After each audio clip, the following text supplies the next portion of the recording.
Examination hall में पहुंचने से पहले गुजरी हुई रात में 6 या 7 घंटे की नींद की होनी बहुत ज़रूरी है, क्योंकि ऐसा ना हो कि जिस वक्त एग्जामिनेशन शुरू हो और आपको वहाँ नींद आए। पूरे साल पूरे सेशन की मेहनत आपकी दरिया में चली जा सकती है। इसलिए रिवीजन पहले इस तरह मैनेज करना है कि रात के 10 बजे का टारगेट, ज़्यादा से ज़्यादा 11 बजे सो जाना है। एग्जामिनेशन हॉल में सबसे पहले क्वेश्चन पेपर हाथ में आते ही आपने उसको गो थ्रू करना है। 2 मिनट, 3 मिनट, 4 मिनट बहुत इत्मीनान से उसको पढ़ना है और एवेलुएट करना है कि भाई मुझे इसमें कितना ऐसा पोर्शन है जो शायद मेरे हाथ से निकलता जा रहा है या जिसको मैं अटेम्प्ट नहीं कर सकता। रंगारंग किस्म के स्टूडेंट्स हैं।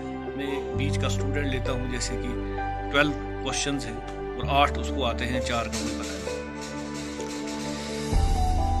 एज ए स्टूडेंट आपने क्या करना है कि सबसे अपने क्वेश्चन पेपर पढ़ लिया, सबसे बेहतरीन क्वेश्चन जिसको आप प्रोड्यूस कर सकते हो in the most beautiful way, you go for it and you attempt it at the first instance.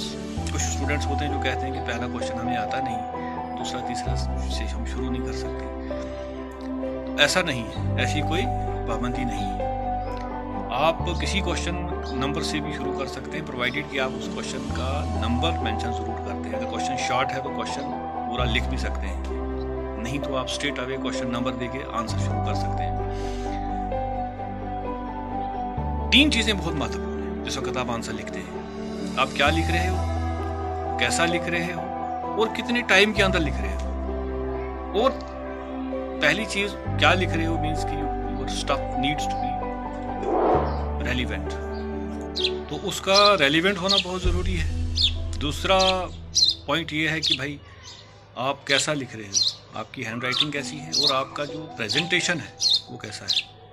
कि किसी भी क्वेश्चन को जब आप आंसर लिख रहे हैं, उसका बैकग्राउंड है, कोई इंट्रोडक्शन है, उसका टाइप्स है, कंक्लूजन है, वो कैसे प्रेजेंट करते हैं, इट मैटर्स।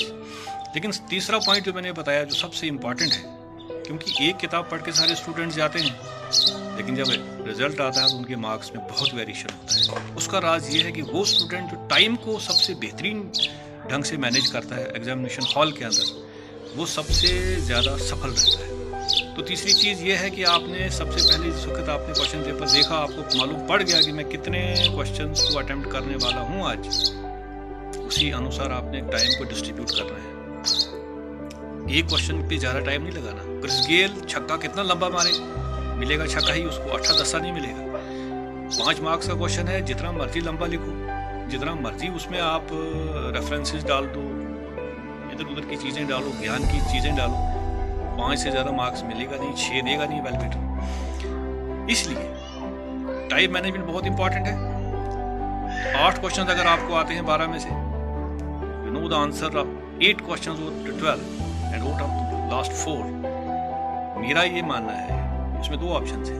एक ये है कि आप जो 4 क्वेश्चन नहीं आते हैं, आपको उसका नॉलेज नहीं है, क्या वो टाइम आप यहाँ झोंक दो कि इस 8 में से ताकि अच्छे से आप इसको इत्मीनान से कर सकते हो। This is one option. Second option is कि नो, 20 मिनट बचा लो और जो 4 क्वेश्चन जिनके आंसर आपको नहीं आते उनको भी अटेम्प्ट कर लो, क्योंकि 8 क्वेश्चन इस वक्त आप अटेम्प्ट करोगे, वो कहीं ना कहीं उन 4 क्वेश्चन का मटेरियल भी आपको मिल जाएगा। अटेम्प्ट करना बहुत ज़रूरी है। एवेलुएटर 8 क्वेश्चन अच्छे अगर देख गया, उन 4 क्वेश्चन में भी कुछ ना कुछ ज़रूर देगा। खाली शीट को कभी मार्क्स नहीं मिलते। इसलिए